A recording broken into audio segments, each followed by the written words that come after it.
Through the centuries, to explore space was an impossible fantasy.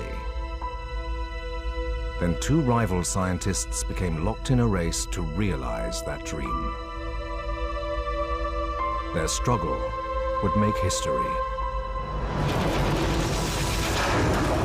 Sergei Korolev was released from prison to become chief designer of the Soviet space program.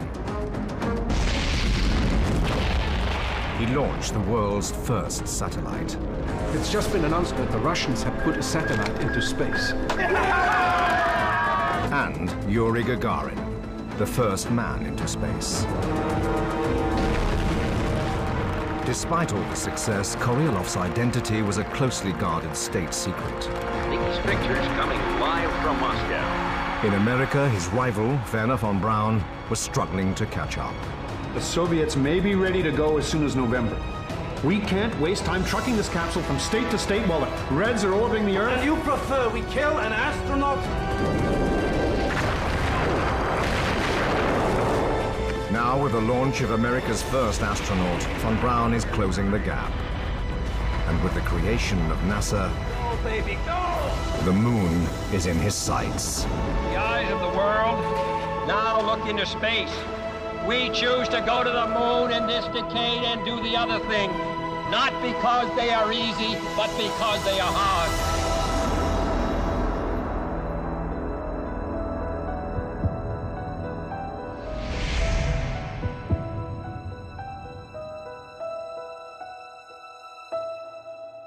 The year is now 1964. Come on. Let's get on with it. Sergei Korolev's role as chief designer is a well-kept secret in the Soviet Union, while everything done by his rival in America is public knowledge. Project Apollo. Destination Moon. What rocket will take these men and futuristic Apollo craft to their destination? Let's hear about its design from the world-famous rocket designer, Dr. Wernher von Braun. At over 350 feet long, the Saturn V will be a giant among rockets. Its weight, equivalent to a light battle cruiser, will be lifted into the air by a first stage of 5 engines producing over 7.5 million pounds of thrust, enough to launch over 1,500 Sputniks into orbit. The space age has truly arrived. Space exploration is necessary for a dynamic America and essential for the preservation of peace.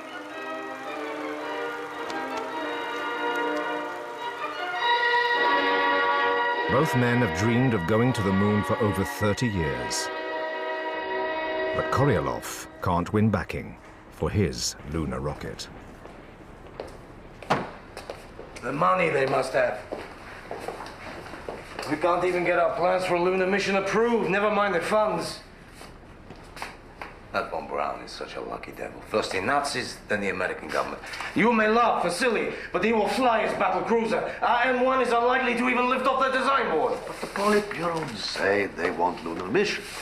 They know we must have a powerful booster like the N1 or the Saturn if we're to do it. Do they? Do they, really, Vasily? Or do they expect us to pull it out of the bag like we always do?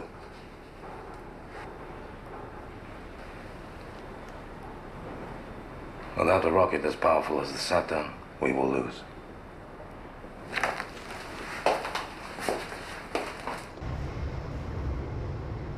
The Saturn's engines work on the same basic principle as all rocket engines, of which this is an example. The crucial part of the design is the injector plate, like a giant shower head spraying fuel into the combustion chamber where it ignites. It's a process that has to be absolutely precise or the engine fails. Allow me to give you an example.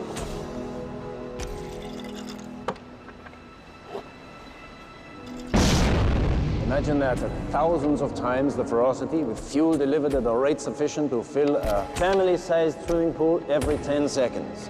That's what we have to achieve on the F1. The most powerful rocket engine ever built. Fail, and we don't go to the moon.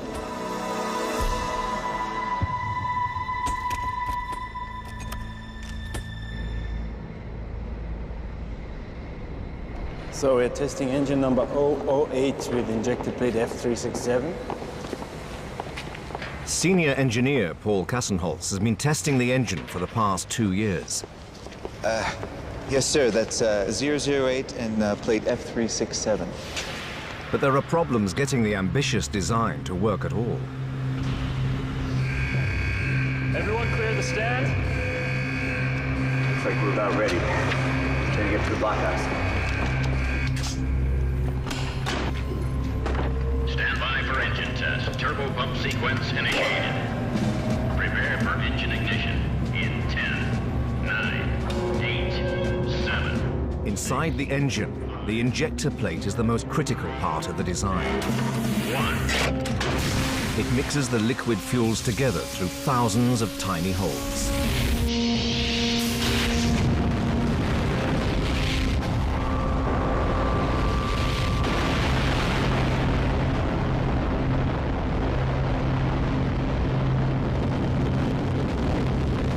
As the tens of thousands of gallons of liquid oxygen and kerosene burn, the gases expand to create intense pressure.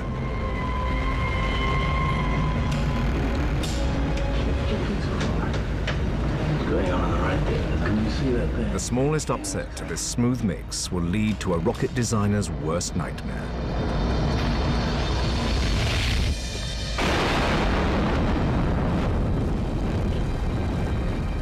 Combustion instability.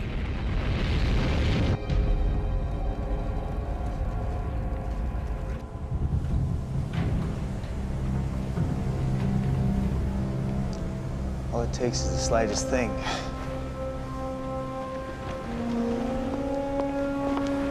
Keep me posted on modifications for the next test. Von Braun needs 5 of these engines perfectly synchronized just to lift his Saturn off the ground. It's never gonna work at that size. Well, it'll have to, or he sure as hell isn't going to the moon.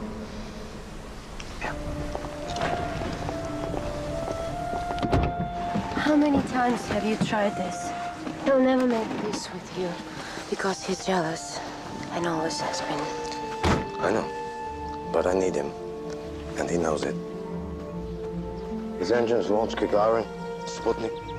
He knows launching the N1 will be no different.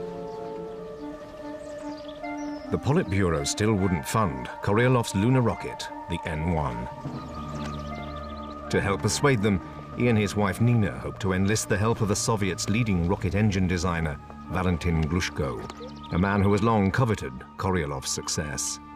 I have made my position completely clear to the Central Committee and to the Politburo. My answer is no, unless you change fuels, which you won't. So there's the end of the discussion. You know I can't agree to that. Anyway, to abandon liquid oxygen now would kill the N1. We don't have time. You have seen von Braun's Saturn. He uses oxygen. I didn't see it fly. Are we going to the moon or not? Not on liquid oxygen using large engines. A schoolboy can tell you the problems you will get with combustion instability. This is not about fuel, is it, Valentin? This is about you and me. I know how you talk behind my back, how you poisoned my relations with Khrushchev. And now you do the same with the Politburo and Brezhnev. Get out. You cannot stand it when I succeed. You'll do anything to destroy my chances. Leave now! With pleasure, Valentin Petrovich. If you don't want the job, I will get by without you.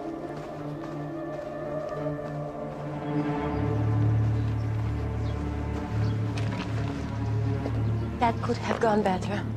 I thought you said the Politburo will never agree to funds if you don't have Glushko. I'll manage. I have another man in mind. Sergei, what happened? I'm all right. Let's just get the hell out of here. Please. Take us straight home.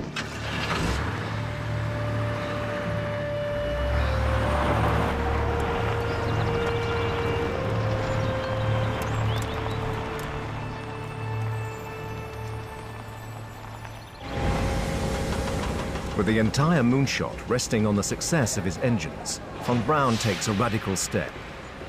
A small bomb is planted in the engine to deliberately trigger instability.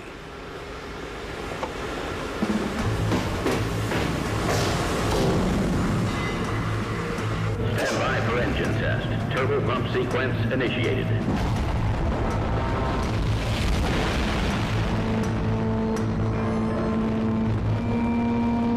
If the engine copes with the shock waves caused by the bomb, he'll know he's solved it. Pilot charge, mark.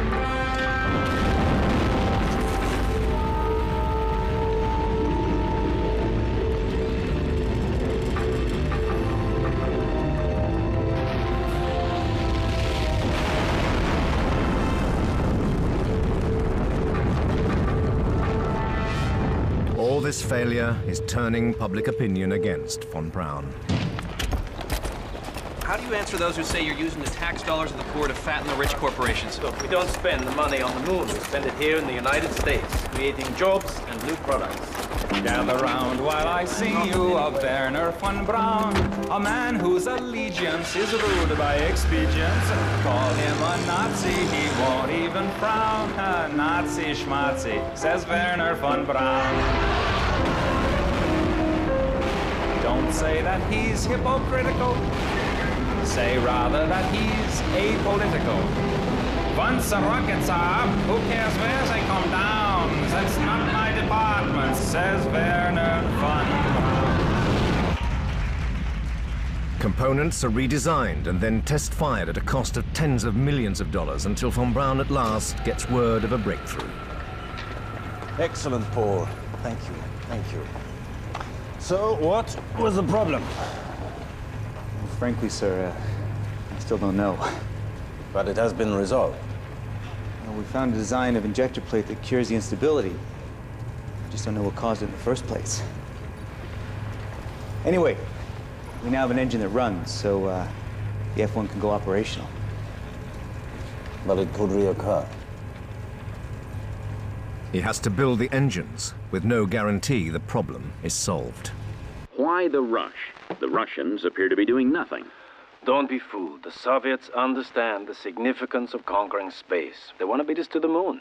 And they may surprise us any day now.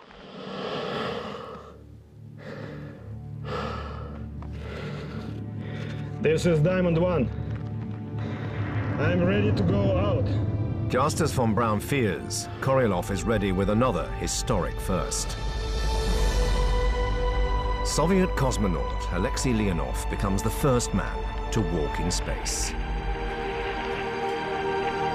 Diamond One calling down. Everything is going well. Below me I can see clouds. See the Caucasus. I can see the Caucasus below me. Korolev hopes that the spacewalk's impact will help persuade the Politburo to fund his plans for a lunar mission. The suit is performing well. Diamond One, this is Dawn. You have achieved your objectives. Return to the spacecraft. Hell, I can't get back to the spacecraft.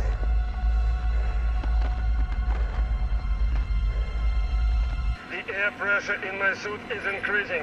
I can barely move my fingers in my gloves.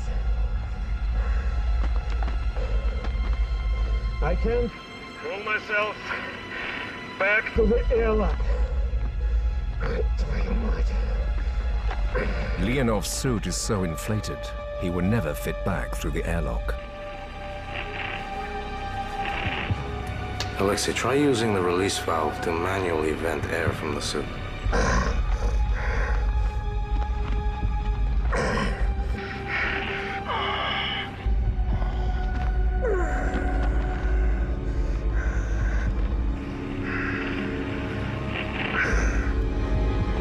He struggles for 12 minutes at the airlock.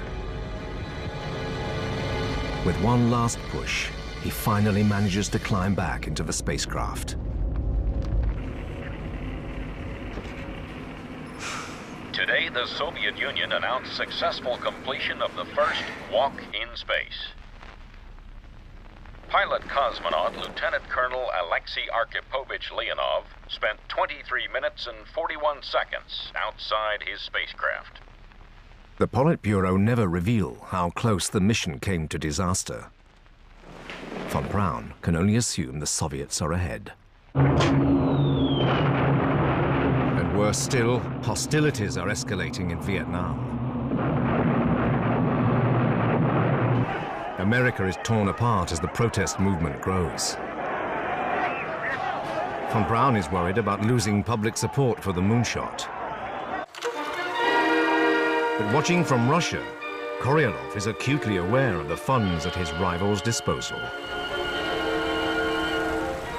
The industrial might of America is now focused on NASA's lunar program.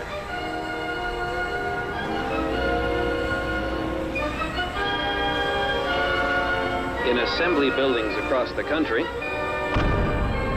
the gigantic Saturn V is taking shape. In high-altitude tests, astronauts are training for each step of a moon mission.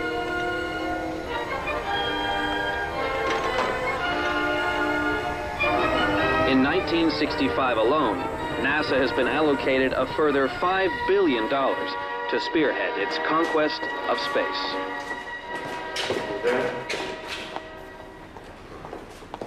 This is it. I have it. We have approved for a circumlunar flight on the 50th anniversary of the revolution and a manned landing within 3 years. Now, we can move the N1 into full production. Although they have allocated half the funds we asked for. At last, Korolev has the go-ahead to compete directly with the American moon mission, but with only a fraction of the money. He soon finds a replacement for Glushko to design his new rocket engines, Nikolai Kuznetsov. How many engines are you proposing for the first stage? First stage? 24. 24? We'll need 24 to deliver enough thrust. Nikolai, the American Saturn has 5. How are we going to control 24 engines? We'll find a way. It's a brilliant design, which I am pleased to say will make Glushko spit. No, how are we going to test a stage of 24 engines? When we launch. Vasily, there's no money. And besides, it would take 3 years to build a test stand large enough.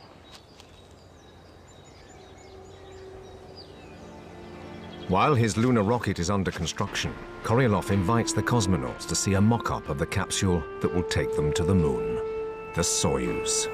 It weighs 6,500 kilos and can carry 3 cosmonauts. Leonov, Gagarin, and Komarov are his top candidates. The ship has solar panels for extra power, but the most important feature is its maneuverability. Unlike our old Vostok, it can be piloted in space. It can dock with other ships, so it could link and detach to another craft which descends to the moon. Vladimir, take a look. You might be the first to fly.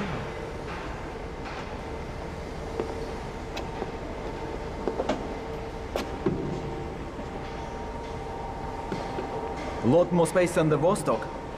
Twice the size. Well, there was some dispute about that. A young designer wanted to make it so small. I drew a chalk circle around him the size he proposed and made him stand in it. We continued our debate.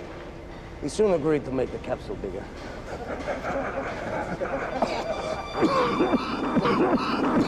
Sergei Pavlovich, are you all right? I'm fine. Don't fuss. Don't fuss.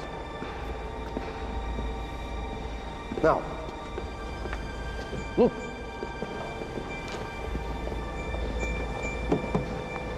Yuri, I have to go.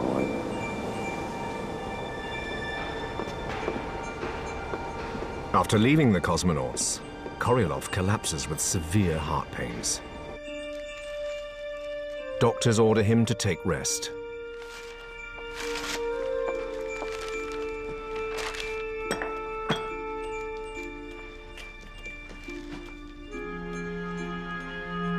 His deputy of 20 years, Vasily Mishin, takes over while he's away. Yes, Vasily, spoke to the minister, yes. I met him. He says no further funds can be released until we submit a report. Well, of course he'd say that. What do you expect? Sergei, I can't take this. This job is not for me. I'm sorry. I'm going to have to ask to stand up. Please, please, Vazia, calm down. You can handle it. Just tell him to continue with the engine tests. I'll deal with this when I get back. To add to the strain, NASA has developed a new spacecraft called Gemini and is launching manned missions almost every 2 months.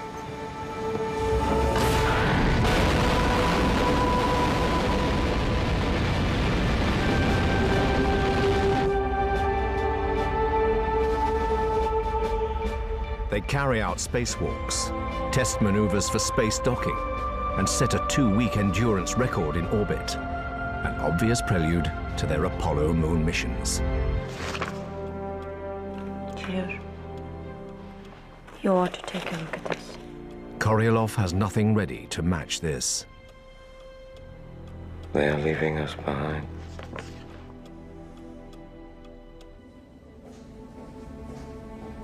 Korolev is taken in for exploratory surgery. A tumor is discovered.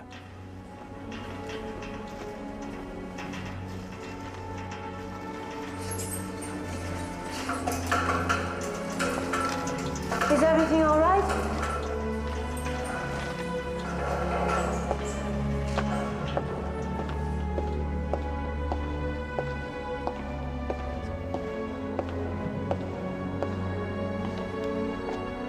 I'm sorry. He's gone.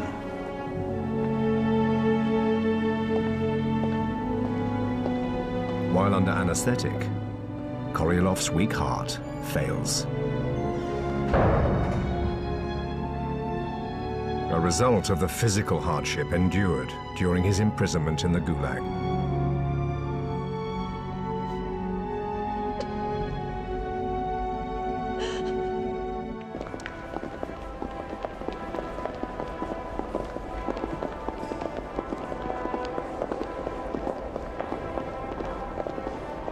After 20 years of anonymity, the Soviet premier, Leonid Brezhnev, decides to reveal the genius behind the Soviet space program.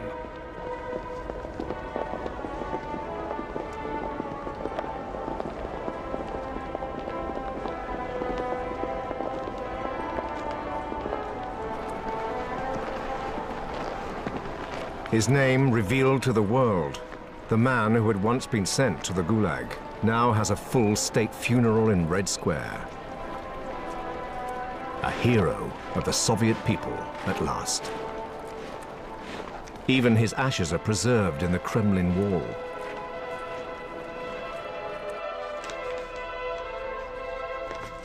Werner von Braun at last discovers the identity of his greatest rival.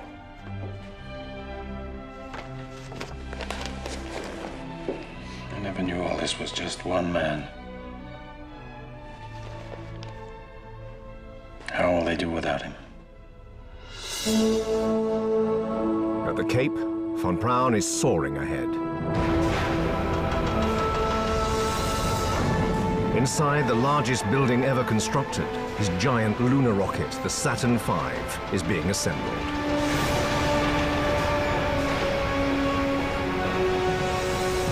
NASA is almost ready for the start of the Apollo missions. On the 27th day of January 1967, astronauts Gus Grissom, Ed White, and Roger Chaffee are sealed inside the new Apollo capsule for a final run-through on the ground. What happens next throws the moon program into crisis. Capcom, I do not read you. Please repeat. Apollo 1, this is Capcom. Do you copy now? Apollo 1, Capcom. Apollo 1, Capcom. God damn, if I can't talk to you 5 miles away, how am I going to contact you from the moon? A spark suddenly turns the capsule into an inferno.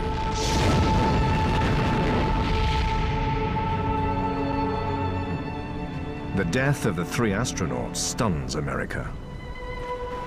The spark ignited the capsule's pure oxygen atmosphere.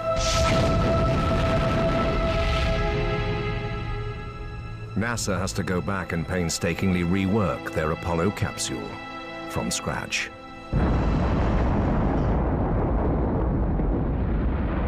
Just 3 months later, the Soviets are ready to test their equivalent of the Apollo capsule, the Soyuz. Once in orbit, the cosmonaut Vladimir Komarov is in trouble. A solar panel fails to open and the craft is starved of power. The panel's not moving. None of these instruments work. We should attempt an immediate re-entry. We keep the power demands down to a minimum. Then... Vasily Mishin, now in charge of the Soviet space program, faces the first big test of his leadership. Only absolutely essential systems to be left on, all others to be switched off. By the 13th orbit, the automatic re-entry systems also fail. Komarov's chances of survival are slim. His only hope, to pilot the stricken craft home himself. Convinced it's an impossible task, Komarov's wife is called in to say goodbye.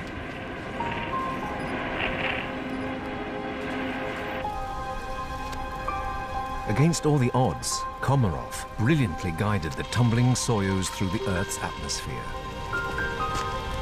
But as both his main and backup parachutes failed, he perished.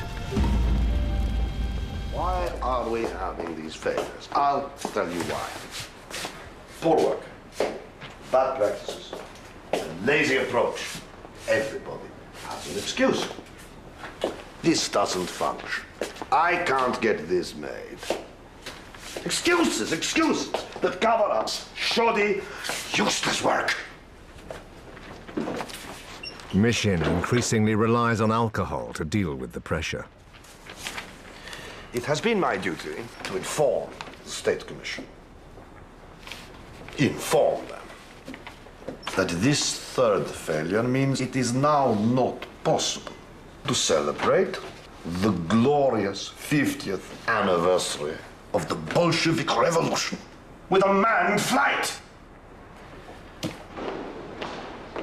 The cosmonauts complain about Mishin to the Soviet leadership, citing his failings as impatience, rudeness, and poor knowledge. But nothing is done. 2 months later, Gagarin himself dies, killed in a flying accident.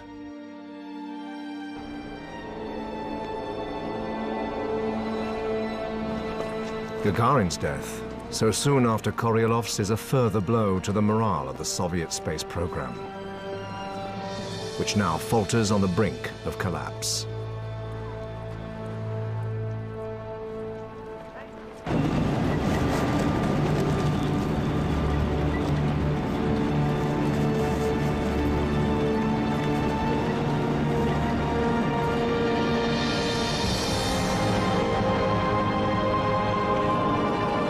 In America, von Braun is ready for a test flight of his Saturn V rocket, an unmanned dress rehearsal for the real thing.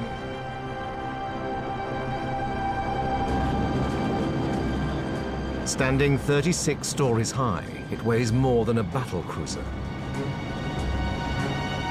The greatest weight ever lifted off the ground.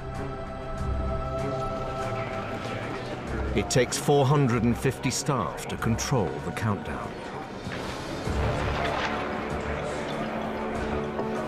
Von Braun's Saturn V is to carry the unmanned Apollo capsule into orbit.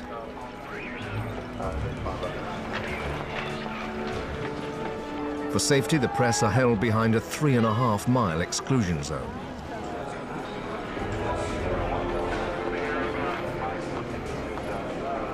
For von Braun, everything hinges on the reliability of his engines. 10, 9, ignition sequence start. 6, 5, 4, 3, 2, 1.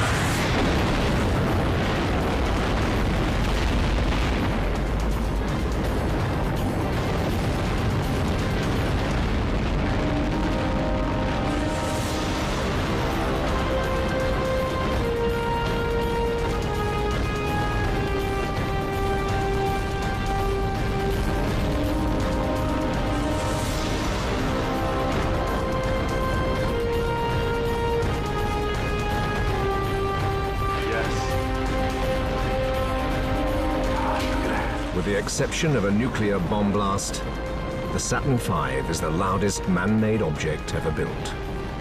It registers on earthquake sensors across America. For 125 seconds, the flight is flawless. Flight booster. Go. We're losing thrust. Roger that. We have a problem. We have Pogo plus minus 10 Gs. Pogo. Powerful vibrations down the length of the rocket. If they become violent enough, they'll cause the rocket to break up. Combustion instability. Frequency? 5 to 6 cycles per second.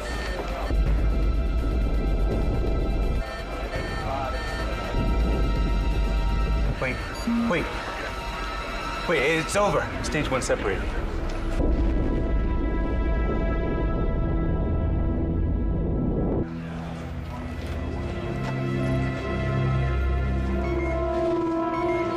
Engine out.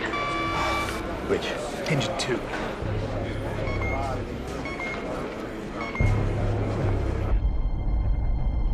Another engine out. Flight booster.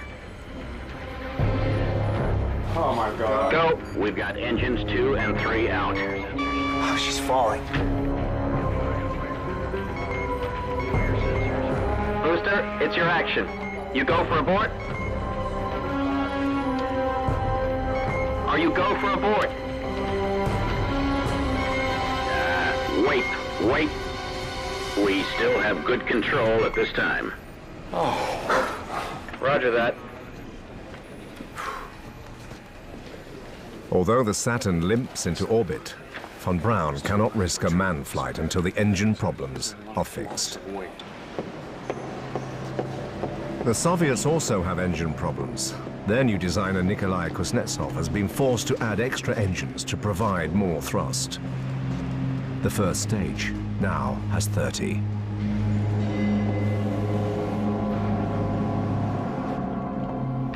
But Kuznetsov faces criticism from Korolev's old adversary, Valentin Glushko. During the static firing of the NK-15, there was a partial blowout of the combustion chamber. Comrades, we need not go any further. At this stage, I wish to propose redesigning the N1. I have plans that would utilize our proven RD-235 engine. Ignoring Glushko's opposition, Korolev's dream rocket, the N1, makes a fleeting appearance on the pad.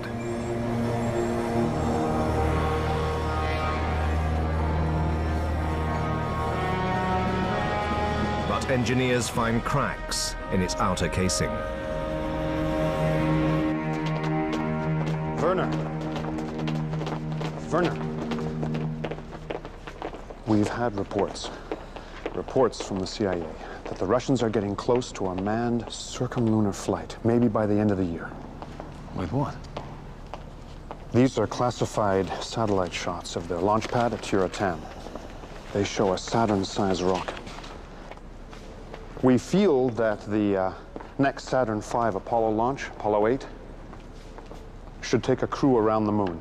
What's insane? We won't have test flown a Saturn since we had the engine failure and Pogo problem. Yeah, I know, but we can't take the chance that they do it first. Whoever sends men around the moon will have as good as won the race. It will be a massive propaganda victory. That's some proposition to commit human life. Well, maybe if we'd taken a little more risk before, we would have got an American up there first.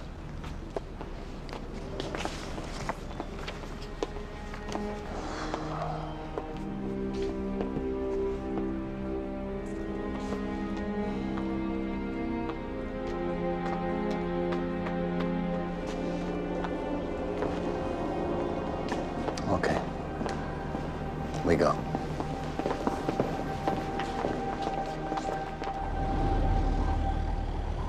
Unknown to von Braun, without Sergei Korolev, the Soviets are floundering. Why wasn't I told? Why wasn't I told? What's wrong? We lost pressure. The peroxide temperature is low, -5.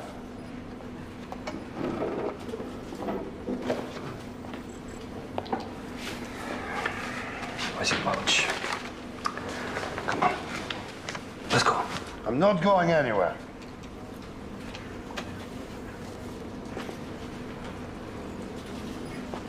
With the cosmonauts losing faith in mission, they appeal to the Politburo for a manned flight around the moon in early December. They are prepared to gamble their own lives to beat the Americans.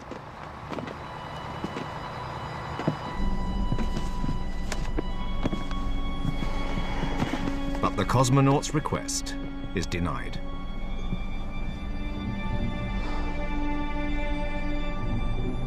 Good luck, Americans. Good luck.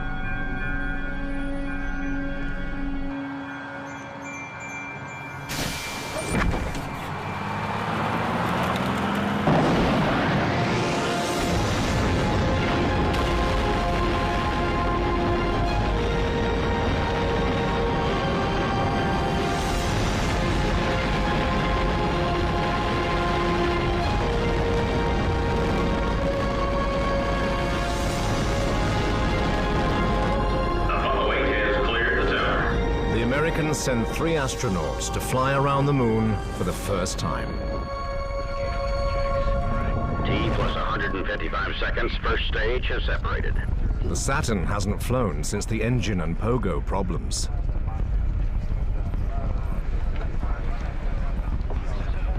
Apollo, you're looking good. Your trajectory and guidance are go. Thrust is fine. Engines are fine. Once the rocket stages drop away, a critical step is TLI, translunar injection. The final engine burn to set them on a course for the moon. Apollo 8, you're go for TLI. Roger, understand. We are go for TLI.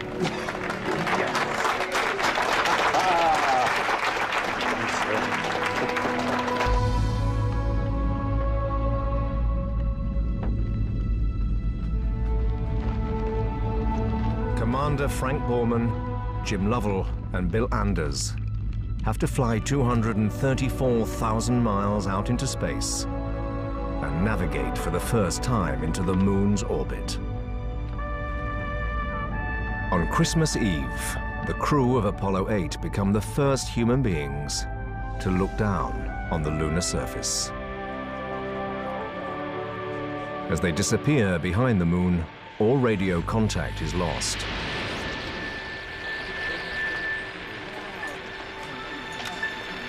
If they fail to lock into the moon's orbit, they will fly on, forever lost in space. Apollo 8, come in. Apollo 8, this is Houston. Apollo 8. Apollo 8, this is Houston.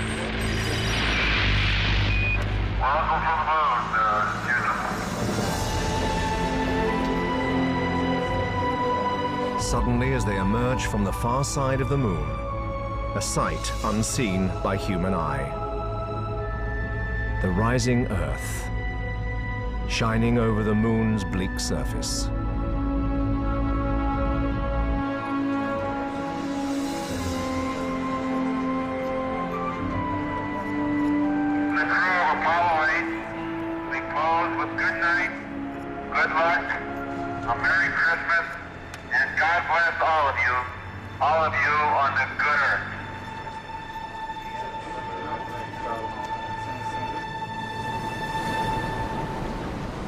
The crew of Apollo 8 came within 70 miles of the moon's surface.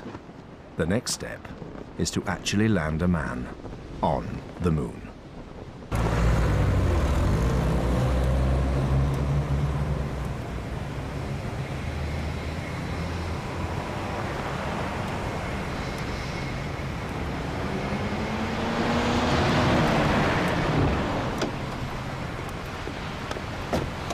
But just 17 days before the American moon mission, Mission is ready for an unmanned launch of his lunar rocket. Well, now we get to see who was right. To succeed, Kuznetsov's 30 engines must all fire together.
torn apart with almost the force of a nuclear bomb, it is the most powerful explosion in the history of rocketry. Caused by a single bolt sucked into a fuel pump, the explosion scatters pieces of debris over 10 kilometers.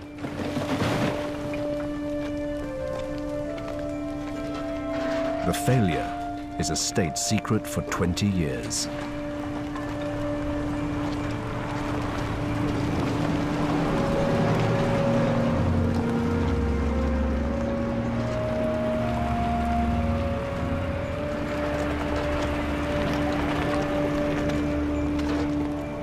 The disaster effectively ends the career of Vasily Mishin.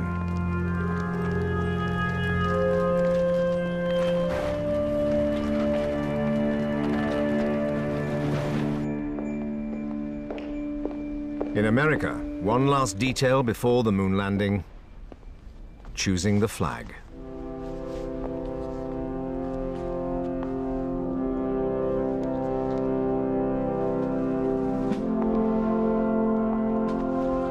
To ensure no one manufacturer can profit by claiming it's their flag on the moon, a NASA secretary makes a random selection.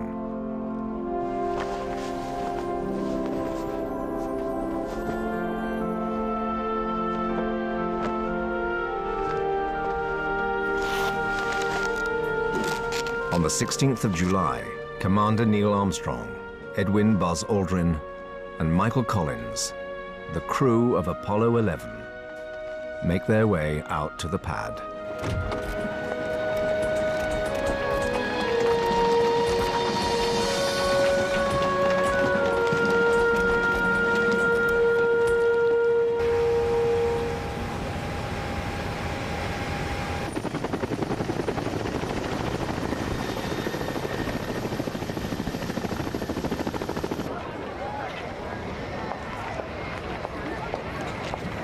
One million people gather at the Cape to see them off. Across the world, 500 million are watching.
The Saturn's main engines have to fire for 150 seconds to take the crew safely into orbit.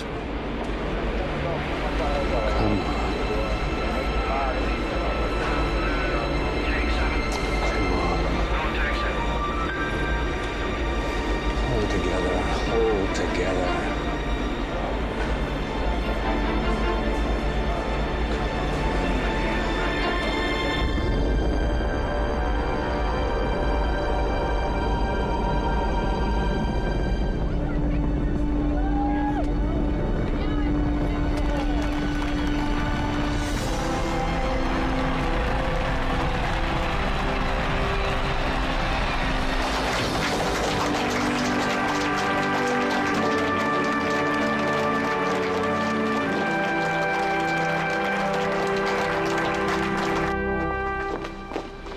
"25 years have passed since von Braun brought his rocket technology to America. Now he is about to realize his long-held dream: to land a man on the moon. Roger, how does it look? Roger. Michael Collins orbits the moon in the command module, We're go, same type, we're go. as Neil Armstrong and Buzz Aldrin head for the lunar surface. Eagle looking great. 35 degrees, 750, coming down to 23. 540 feet down at 15. 10 and 50 feet down at 4. Altitude, velocity, lights. But while struggling to find a landing site, the fuel runs dangerously low. Forward, coming down nicely, 200 feet. 4.5 down, 5.5 down. 100 feet, 3.5 down, 9 forward. Okay, 75 feet. Start looking good, down a half. 6 forward. 60 seconds of fuel. Lights on. Forward. Forward. 40 feet down, 2.5. Picking up some dust. Straight shadow. 4 forward, drift into the right a little. 30 seconds of fuel. Contact light. Okay, engine stop. We copy you down, Eagle. Griffin, Tranquility Base here. The Eagle has landed. Yes! Roger, Tranquility, we copy you on the ground. You got a bunch of guys about to turn blue. We're breathing again. Thanks a lot.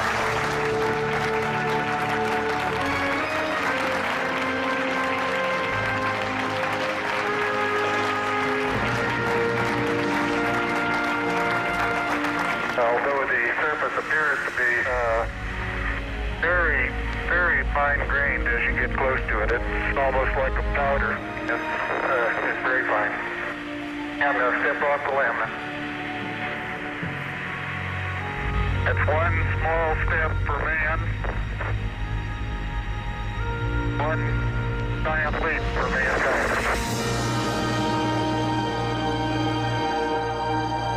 While Armstrong and Aldrin are on the moon, a Soviet probe, sent in a last-ditch effort to steal some glory, overshoots their landing site. It crashes in the appropriately named Sea of Crises.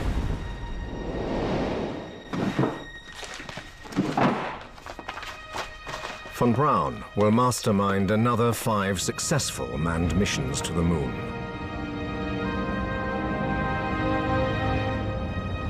His greater vision of a base on the moon and manned flights to other planets is yet to be fulfilled.